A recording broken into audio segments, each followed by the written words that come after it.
Hey guys, it's John, and we're back again with Arthur Joura from the North Carolina Arboretum. We're at the Black Creek Study Group. It's February of 2015, and Arthur's brought along a really nice piece of material for us to look at, talk about, and maybe do a little work today. How you doing, Arthur? I'm doing well, John. How are you? you? Good to see you. Good to see you too.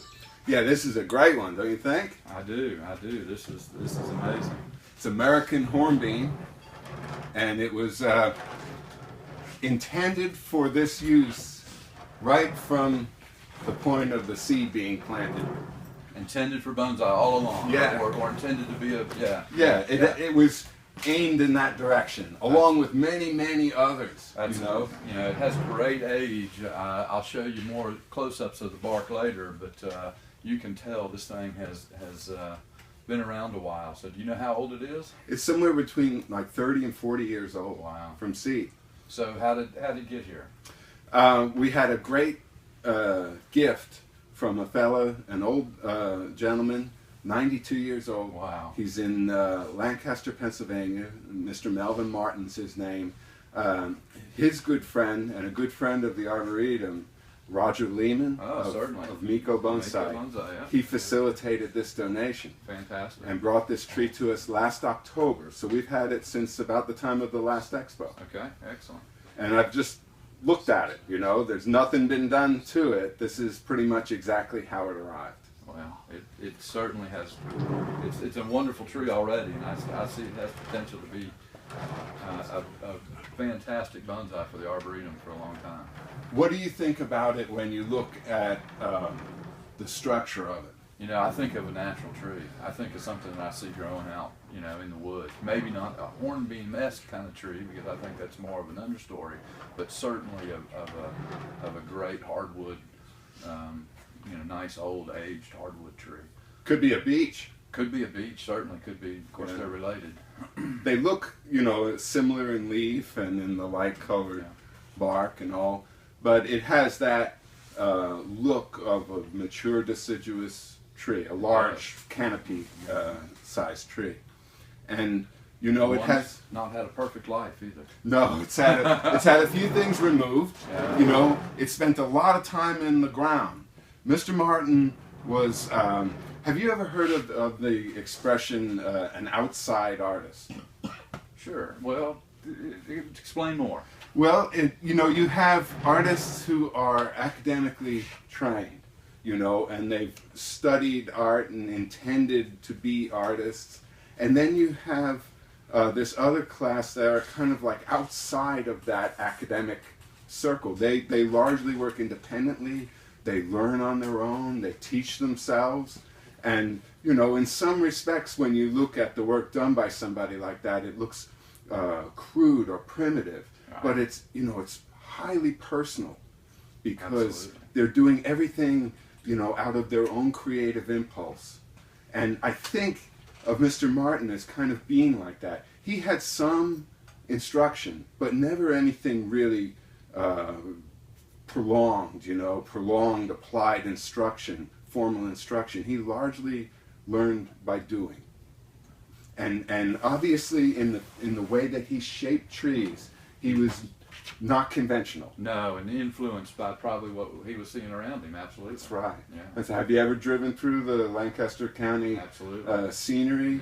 Yeah. And you'll see trees like this standing out in the farmers' fields. That's right. That must have been his inspiration, I think. Yeah. And so you have things like this. This is typically not allowed in a bonsai, right? When somebody sees a branch like that, they cut it off before it ever gets to be that size. Obviously that's there by intention.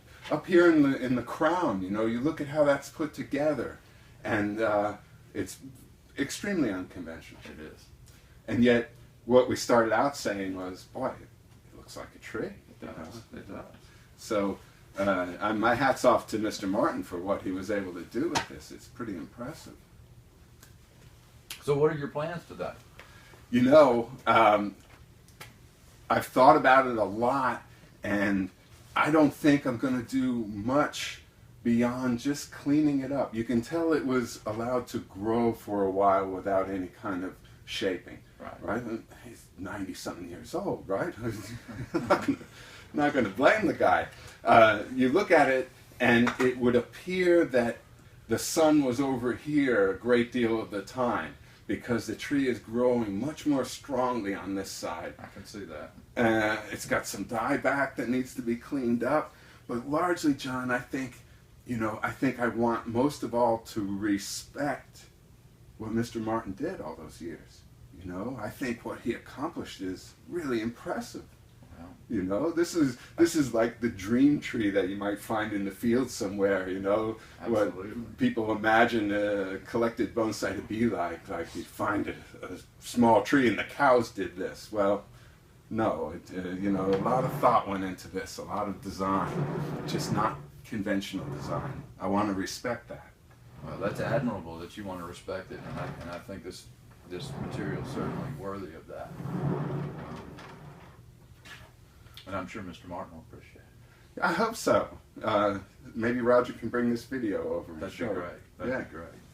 So I'm going to go ahead and just start nibbling away at it and see how it develops. All right, great.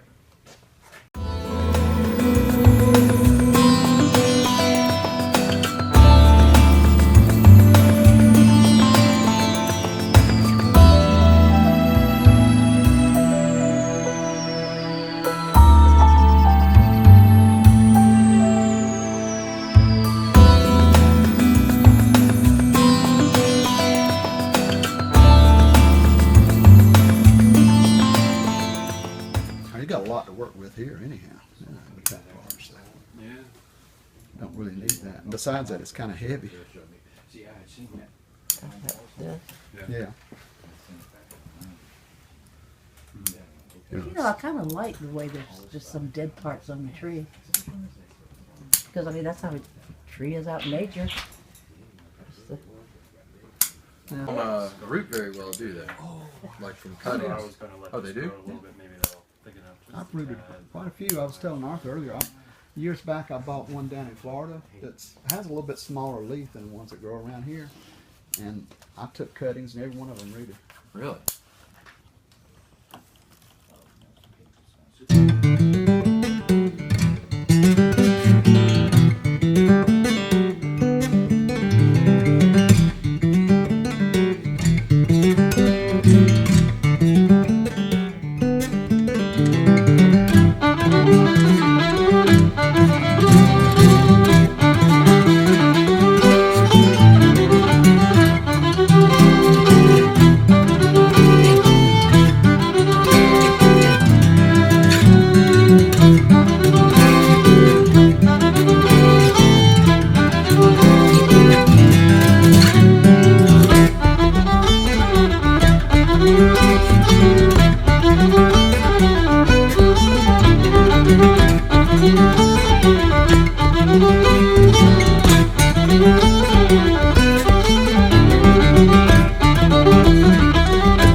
It looks great, Arthur.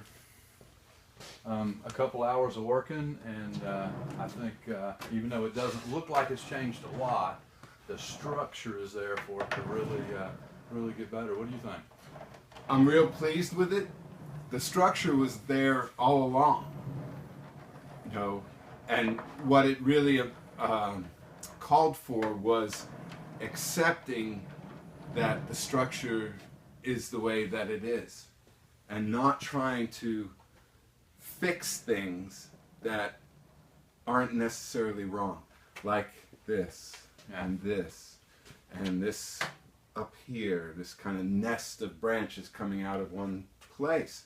Because to try to resolve that the way it's typically done in bonsai, where you go in and you know, remove until you just get to 2 branches or whatever, I mean, it would have destroyed the top and set the tree way back. Set it back years, probably Yeah. a decade. It's an older plant. It's growing slowly.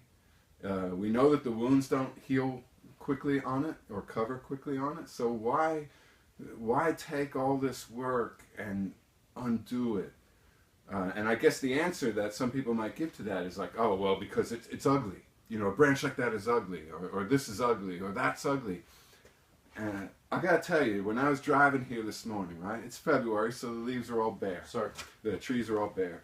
And I'm driving along, and this thing is sitting in the back of the van down in a wheel well. You know, not a wheel well, but like a seat well. Yeah.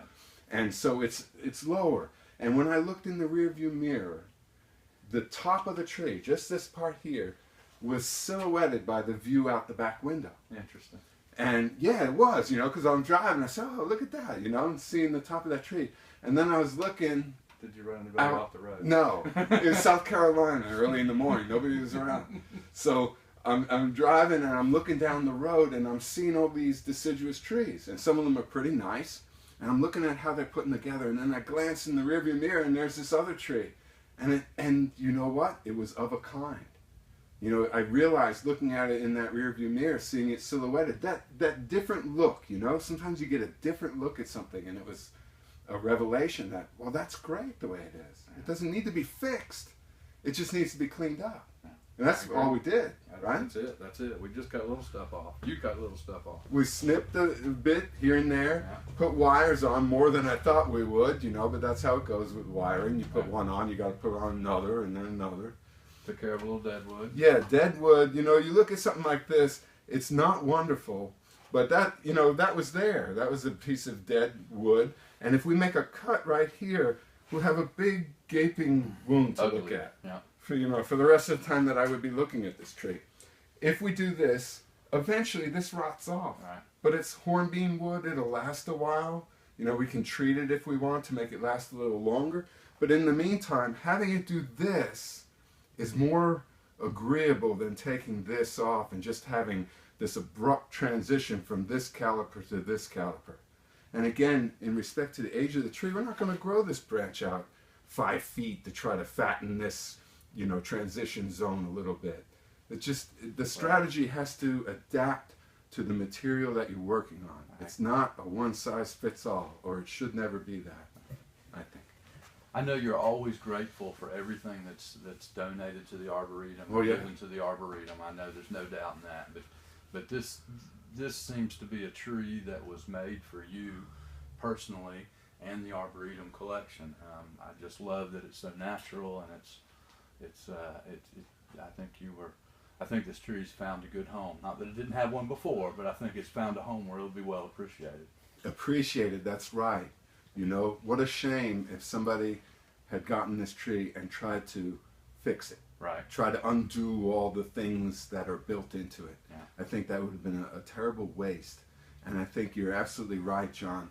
This tree is made to be in our collection because it represents so much of what we're attempting to do with the collection, the way that we're trying to present bonsai. Plus it's a native plant, you know, and has a great story behind it. Absolutely, absolutely. And you know, another thing that kind of builds off what you were just saying is over the course of today, Mr. Duncan was kind enough to pull a pot out here that's made by a local Asheville potter, Robert Wallace. Yeah. And I really think that when you see this all together here, that this is going to make a very nice pairing. Yeah, Great talk color. about serendipity, you know, that Ken had that. We don't have to call him Mr. Duncan, do we? Yeah, no, we don't. We Okay. don't. Ken had that pot here, and didn't have a plan for it, you know, recognize it's a really nice container and is holding on to it for the right thing. Well, this is like the right thing. It is perfect. And, you know, it's going to look great in there. And you're right, that local connection with Robert Wallace, who's an excellent bonsai potter in Western North Carolina, boy, it's just like it was meant to happen. Yeah, and who knows, we didn't even know you were bringing this trip. Amazing. It's been fun, Arthur. Is there anything you want to add to wrap it up? No, so pleased and look forward to seeing this grow. It's got to get repotted this year because it's so packed in here. And I think once we do that, it's going to free it up and it'll probably really have a strong growing season this year. I hope it does. And this one should be, I mean, we should be able to display this before too long, I think. I would think so. I would think it would be ready in short order. We'll see. So, it's been great. Thank you, Arthur. My pleasure. Thanks.